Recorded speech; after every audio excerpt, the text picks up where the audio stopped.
చెప్పబడే ప్రవచనం ఒకటి ఉంది. ఏంటది? మొదట భ్రష్టత్వము సంభవించి, అంటే ప్రభు రాకడకు ముందు ఏమవుతుంది సంఘాల్లో? ప్రభు రాకడకు ముందు ఏం జరుగుతుందని ప్రభు వాక్యం చెప్తుంది. మొదట ప్రభు రాకడ కంటే ముందు ఏం సంభవిస్తుంది? భ్రష్టత్వం. వాట్ ఈస్ ద భ్రష్టత్వం? భ్రష్టత్వము అనే మాటకు గ్రీకు పదం అపోస్టాసియా. అంటే అర్థం ఏంటో తెలుసా? పడిపోవటం, డౌన్ఫాల్, దిగజారిపోవటం. అంటే ఆధ్యాత్మికతలో ఒక ఉన్నత స్థాయిలో ఉన్నవారు దిగజారిపోవటం. ఆధ్యాత్మికతలో ఒక ఉన్నత స్థాయిలో ఉన్నవారు అక్కడ ఉండుకోకుండా పడిపోవటం.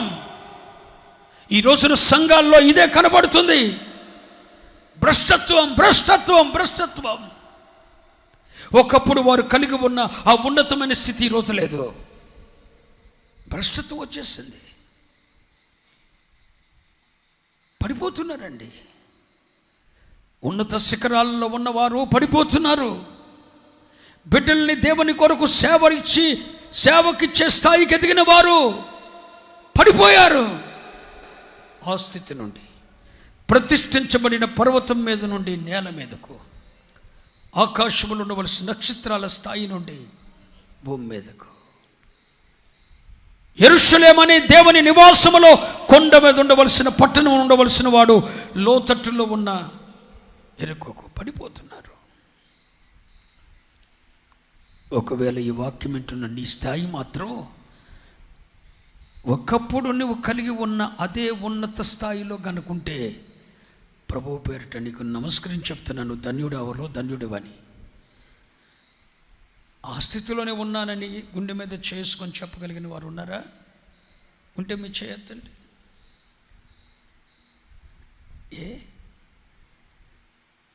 ఎక్కడో ఆధ్యాత్మికతలో దిగసారిపోయావు,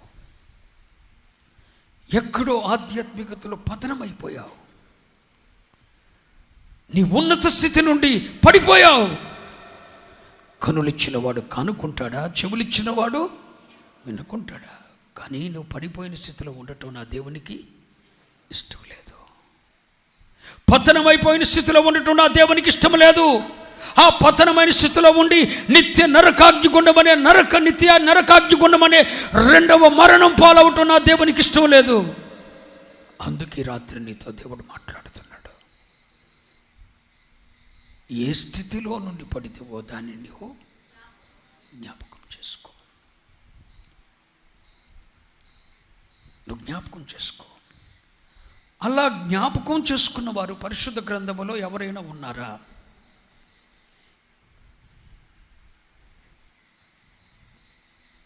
ఏ స్థితి నుండి వారు పడిపోయారో ఆ స్థితి నుండి పడిపోయిన వారు అలా జ్ఞాపకం చేసుకున్న వారు ఎవరైనా ఉన్నారా?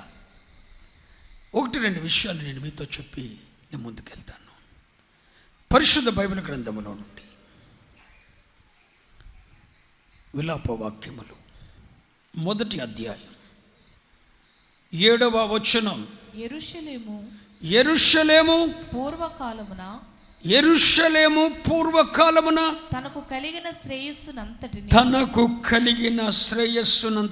జ్ఞాపకము చేసుకొనుచున్నది. హలో, యెరూషలేము పూర్వకాలమున తనకు కలిగిన శ్రేయస్సునంతటిని జ్ఞాపకం చేసుకొనుచున్నది. జ్ఞాపకం చేసుకుంటుంది. నా వైపు చూస్తూ వినండి. యెరూషలేము పూర్వకాలమున తనకు కలిగిన శ్రేయస్సునంతటిని, అంటే పూర్వకాలములో తనకు కలిగిన శ్రేయస్సును జ్ఞాపకం చేసుకుంటుంది. అంటే అర్థమేంటి? ఇప్పుడు తనకు శ్రేయస్సు లేదు. యెరూషలేము పూర్వకాలములో తనకు కలిగిన శ్రేయస్సును ఇప్పుడు జ్ఞాపకం చేసుకుంటుంది. యెరూషలేము జ్ఞాపకం చేసుకోవటానికి ఇప్పుడు శ్రేయస్సు అంతా పోయింది. ఒకప్పుడు శ్రేయస్సు కలిగిన పట్టణంగా ఉంది. ఇప్పుడు శ్రేయస్సు అంతా కోల్పోయి పూర్వకాలమున తన స్థితి ఏంటో, తన స్థాయి ఏంటో ఇప్పుడు జ్ఞాపకం చేసుకుంది. ఇది జ్ఞాపకం చేసుకునే స్థితికి యెరూషలేము పరిస్థితి ఎలా ఉందంటే, ఒకప్పుడు ఎలా ఉంది, ఇది జ్ఞాపకం చేసుకునే సమయానికి ఎలా ఉంది. రండి, అదే విలాప వాక్యములు 1వ అధ్యాయం 1వ వచనం నుండి చదువుతున్నాం. జనభరితమైన పట్టణం, వినండి. ఒకప్పుడు జనభరితమైన పట్టణం ఎట్లు ఏకాకి అయి ఇప్పుడు ఏకాకి. వింటున్నారా? ఒకప్పుడు జనభరితమైన పట్టణం, ఇప్పుడు ఏకాకి. ఒకప్పుడు అన్యజనుల్లో ఘనతకెక్కినది, ఇప్పుడు అది విధవరాలి వంటిది అయింది. ఒకప్పుడు సంస్థానములలో రాజకుమార్తె, ఇప్పుడు పన్ను చెల్లిస్తుంది. మీకు అర్థమవుతుందా? ఒకప్పుడు యెరూషలేము స్థితి ఏంటి? జనభరితమైన పట్టణం. ఇది యెరూషలేము తన పూర్వస్థితిని జ్ఞాపకం చేసుకునే స్థితి రోజుకి ఎలా ఉంది? ఒకప్పుడు జనభరితమైన పట్టణం శ్రేయస్సు కోల్పోయిన తర్వాత అది ఇప్పుడు ఏకాకిగా ఉంది. ఒకప్పుడు అన్యజనుల్లో ఘనతకెక్కింది, ఇప్పుడు విధవరాలి వంటిదైంది. ఒకప్పుడు సంస్థానములలో రాజకుమార్తె, ఇప్పుడు అందరికీ పన్ను చెల్లిస్తుంది, బానిస బ్రతుకుతుంది. అంతేకాదు, 6వ వచనం, సియోను కుమారి సౌందర్యమంతయు దాని సౌందర్యమంతయు తొలగిపోయెను, దాని సౌందర్యమంతయు తొలగిపోయింది. 122వ కీర్తన 3వ వచనం ప్రకారం యెరూషలేము ఒకప్పుడు బాగుగా కట్టబడిన పట్టణం అవ్వండి, కానీ ఇప్పుడు దాని సౌందర్యమంతా తొలగిపోయింది.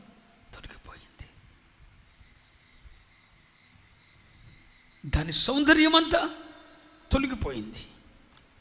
అదే విలాప వాక్యములు 5వ అధ్యాయం 17వ వచనం, దీని వలన మాకు ధైర్యము చెడి ఉన్నది, సియోను పర్వతం, అదుగో ఆ సియోను పర్వతం పాడైపోయినది, నక్కలు దాని మీద తిరుగులాడుచున్నవి. అయ్యో బాబోయ్! ఒకప్పుడు సియోను పర్వతం మీద ప్రధాన యాజకులు బలులర్పిస్తూ, ధూప ద్రవ్య నైవేద్యములు నర్పిస్తూ, దహన బలులను నర్పిస్తూ, నైవేద్యములు నర్పిస్తూ, ప్రధాన యాజకుల అంగీలకున్న గంటల సప్పుడు వినబడుతుండేది. ఎక్కడ? సియోను పర్వతం మీద బలిపీఠములు కట్టబడుతుండేవి, బలులు అర్పించబడుతుండేవి, దేవునికి ధూప ద్రవ్య నైవేద్యములు అర్పించబడుతుండేవి. ప్రధాన యాజకుల యొక్క గంటల సప్పులు ఆ పర్వతం మీద ఉండేవి. కానీ ఇప్పుడు ఆ సియోను పర్వతం పాడైపోయింది, నక్కలు దాని మీద. నక్కలు అంటే అర్థం ఏంటి? నక్కల పని ఏంటి? పరిశుద్ధ గ్రంథ ప్రకారం నక్కల పని ఏంటి? ద్రాక్ష తోటలను పాడు చేస్తాయి, ఆత్మీయ జీవితాల్ని పాడు చేస్తాయి, సంఘ పరిచర్యలను పాడు చేస్తాయి. ఒకప్పుడు అదే సియోను పర్వతం మీద ప్రధాన యాజకులు బలులర్పిస్తూ, బలిపీఠాలు కడుతూ, ధూప ద్రవ్య నైవేద్యములు దేవునికి అర్పిస్తూ, దేవునిని సంతోషపరుస్తూ, దేవునిని ప్రధాన యాజకుల యొక్క గంటల సప్పుడు వినపడుతుండేవి. ఎందుకని? ప్రధాన యాజకుడు అంగీలకి ఏముండేవి? గంటల సప్పుడు వినబడుతుంటే దేవుడు సంతోషించి ఆగ్రహించి దేవుడు తన ప్రజలతో నిబంధన చేస్తుండేవాడు. కానీ ఇప్పుడు అదే పర్వతం మీద ఏం తిరుగుతున్నాయి? నక్కలు తిరుగుతున్నాయి. దాని సౌందర్యమంతా, ఒకప్పుడు బాగుగా కట్టబడిన పట్టణము వలె ఉన్న పట్టణం ఇప్పుడు దాని సౌందర్యమంతా పాడైపోయింది. ఒకప్పుడు జనభరితమైన పట్టణం ఇప్పుడు ఏకాకైపోయింది. ఒకప్పుడు రాజకుమార్తె ఇప్పుడు పన్ను చెల్లిస్తుంది. ఒకప్పుడు అన్యజనుల్లో ఘనతకెక్కింది, ఈరోజు విధవరాలి వంటిదైపోయింది. అంత నీచ స్థితికి దిగజారిన యెరూషలేము తన పూర్వస్థితిని చెప్పడేంటంటే, తనకు పూర్వకాలమున తనకు కలిగిన శ్రేయస్సును, అంటే పూర్వకాలపు తన స్థితిని, పూర్వకాలం తన కలిగిన శ్రేయస్సును జ్ఞాపకము చేసుకొనుచున్నది. Praise the lord. నీ ఆధ్యాత్మికతలో కూడా ఒకప్పుడు నీ ఆత్మీయ స్థాయి ఎలా ఉండేది, ఇప్పుడు ఎలా ఉందో నువ్వు జ్ఞాపకం చేసుకోవాలని పరిశుద్ధాత్ముడు ఇష్టపడుతున్నాడు. ఆ మాటలు చెప్పటానికే ప్రభు నన్ను ఇక్కడ తోడుకొని వచ్చాడు. నువ్వు జ్ఞాపకం చేసుకో. పూర్వకాలం పరిచర్య ప్రారంభ దినాల్లో సేవకునితో కలిసి నువ్వు కలిసి నడిచి సేవకు సహకరించిన తొలి దినాల్లో, పరిచర్య కొరకు పరుగులెత్తిన దినాల్లో నీ ఆత్మీయ స్థితి ఎలా ఉండేది? ఆధ్యాత్మికమైన నీ సౌందర్యం ఎలా ఉండేది? బాగుగా కట్టబడిన పట్టణము వలె. ఎలా? బాగుగా కట్టబడిన పట్టణము వలె.